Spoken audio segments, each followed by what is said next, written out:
His range, presence, and versatility is a sight to be seen. I welcome a talent and a force. Last name Winters, first name Dean. I just met with my lawyer. Because I confessed to having Cyril kill your husband, the DA agreed to only add on 40 years to my sentence. Life plus 40 fucking years, Gloria! Mr. Winters. Wow. Hope you're doing well, my friend. That's impressive. Wow. What was it about the arts that intrigued you to the point in which you told yourself that this was something you want to pursue full-time? Well, when I was a kid in New York, I had done some theater. And then when I was 14 years old, we moved to Arizona. And right. That was just like kind of a death sentence in 1978 if you're from New York City. Yeah. All aspirations of acting just kind of went out the window. Scott and I grew up in the same town as Matt and Kevin Dillon. And, right. And Matt, we all went to school with Matt, and Matt became famous junior high school. That story is kind of well known. Sure. So I just kind of, I left those acting aspirations, at the back door, but it was always at the front of my mind. And then between the age of 14 and 27, I just lived a crazy life. High school, college, traveled the world, this and that. And then I was back in New York City, and I was working the door at a nightclub, at a lounge, and Scott had been taking acting classes, and I was pretty much circling the drain, and Scott literally dragged me down to meet William Esper, and I met Bill Esper, and the rest is kind of history. That guy changed my life. Did he speak to you, right, or at least as far as whatever method you picked up on, the environment itself, his teaching? Did that all speak to you? That resonate with you? Yeah, it was pretty much the environment. I felt like I found a home. Right. But ironically, there was a summer program where you do 6 weeks, and then most of us get asked back into the 2-year program. Sure. I got asked back, but I had been dating this girl in London, this model, and she disappeared. She fell into the fabric of a cult, and oh, geez. I went over to Europe to look for her. So I blew off William Esper to go find this girl. Sure. And that true story, I went there to find her, and I couldn't find her. That's a heartbreaking story. This is, back, this is like 1992, 91. This is before cell phones, anything. So. And I'm not going to pry at all, but no leads. You just decided to go out there and try to look for her. Yeah, no, I just, I got a weird phone call from her one night, and I got like a feeling inside, and I went, November with my tail in between my legs, and I went to Bill Esper, and I realized I had made a huge mistake by not, joining the first year of that 2-year program. And he goes, listen, there's something about you that I like. He goes, you're going to come into class in January and you're going to play catch up, but don't ever pull that fucking shit again. Yeah. And so then I just applied myself. Steve Rothenberg, the president of Domestic Releasing for Lionsgate, God rest his soul, was one of the people responsible for me working in the studio system as a writer for almost a decade and a half now. He told me that those on the way to success aren't responsible for their first impression because everyone already has one of them. Yeah. Working alongside Tom Fantetta as Tom on Homicide: Life on the Street definitely left an impression on him.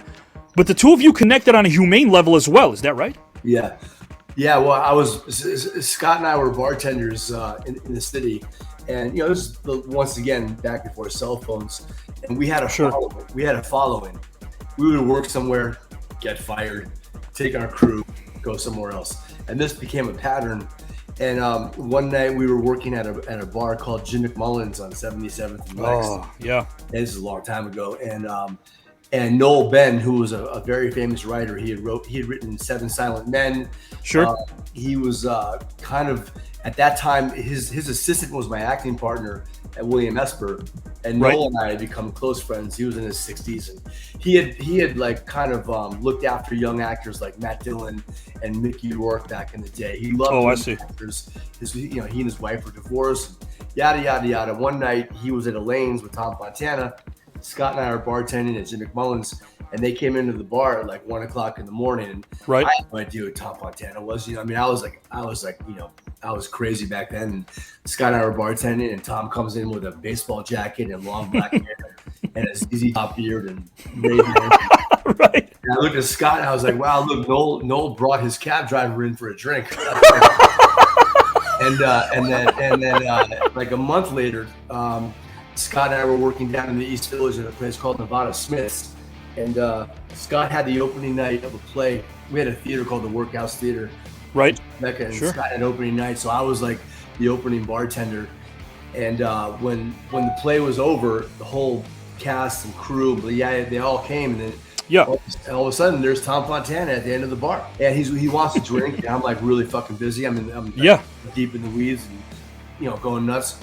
And he keeps asking for a drink. I'm like, yo, just fucking hang out, just relax. Relax a little bit, yeah. Then 10 minutes later, I look behind the bar, and Tom Fontana is behind the bar making himself a drink. No way. No, normally, if someone came behind my bar, that's like hallowed ground. Tom gave me this devilish smile, and I was like, oh, yeah, I fucking like this guy. And then so he charmed you. He charmed you. Yeah, I was like, the fucking balls of this guy. And then you had to respect that at least, right? No, 100%. And then we just we became friends. He said, hey, he goes, your birthday present, I want to write you a part on homicide, life on the street. That's awesome. And I said no. I said no. He goes, what? Did you? I said, yeah. I'm not ready because I was still in class at William Esper. I was like, let me finish this school shit.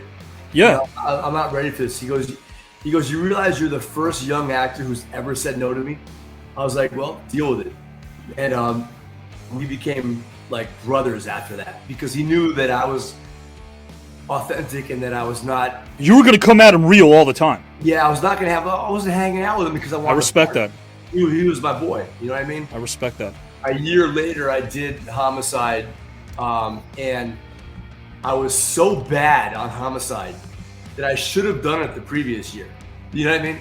Like that was. No, I thought you were the blonde hair, the bleach blonde, the Tom. Yeah, well, no. Yeah. So what happened was. I thought that was great. There was 3 episodes. The first part I played this guy who his girlfriend dies, and I'm an architect, and he's like not really like a suspect. Then Jim Yashimura, who wrote the episode, told Tom Fontana, he's like, that kid's pretty good. We should bring him back next year. So they brought him back the next year. And then the next year, and then that's when I was in prison. And I died. My hair was platinum. Let's all be very clear about one thing. And this is not like a cocky thing, but Tom Fontana is the reason why there's adult programming on American television. Absolutely. Tom Fontana is the reason why that there's Showtime and Stars and Cinemax and this thing and that thing, because Oz was the guinea pig. It was the guinea pig. There had never been more drama for adults late night on cable television. And because it was the first, do you think that's what allowed Oz to push the envelope the way that it did? Yeah, because you know what I mean. HBO, like Chris Albrecht, who he was a badass. He just greenlit it.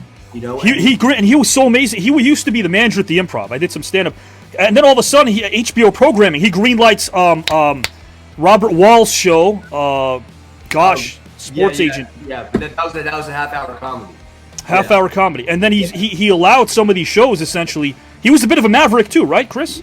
Chris Albrecht was a total maverick, and what happened was Chris went to Tom Fontana, and he goes, "Listen, we're doing we're branching out. We have an idea. Can you do something? We want to do an hour format. Can you come up with something?" And we were thinking about maybe something in prison.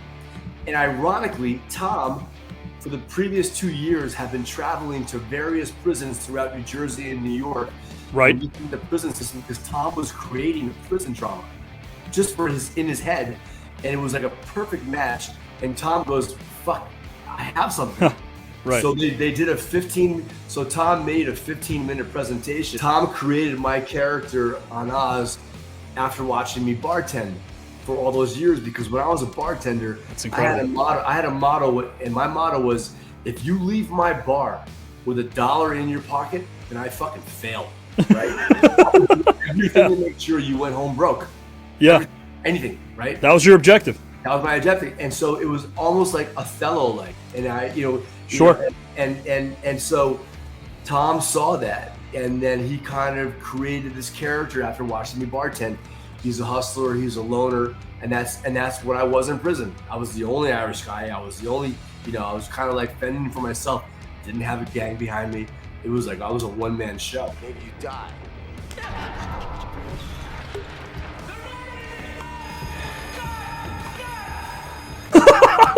Oh God, New York stuff. Guys, before I actually start playing a game, well, I won't be playing the game. Dean and our next guest will.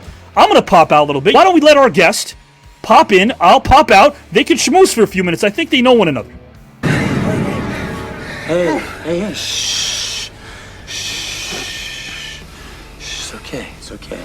Did you have that bad dream again? Yeah? Did you? What's up? What's up, bro? That was fun. And I loved what you said about the gift that Fontana gave you. So we'll start off with Scott. What would you pay to see and why? Of the following: Rocky Balboa as a neurosurgeon, Seinfeld the correctional officer, or Rambo the talk show host? I'm gonna go with Seinfeld, the correctional officer. I wouldn't blame you. He would just get such a beat down, and that would be so fun to watch. And I love Jerry. Sure. But it's tough. I would be leaning towards that as well. Dean's got his own trio. Dean, option number 2. What would you pay to see and why? Of the 3, Darth Vader the wedding planner, Godzilla the massage therapist, or Freddy Krueger the personal trainer?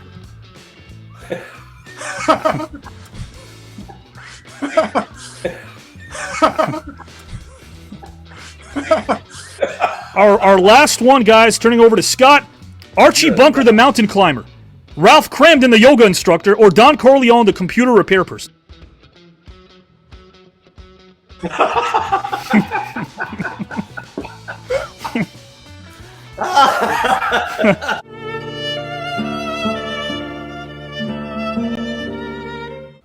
It's clearly an issue with the hard drive. Oh, I like that. I'm going to go Don Corleone. Eerily computer repair. Yeah. Dean, the floor is yours solo for anything you'd like to tell our viewers about this experience, about anything. First of all, I want to say thank you for having me, Avi. This has been a real joy, but I really enjoyed this, man.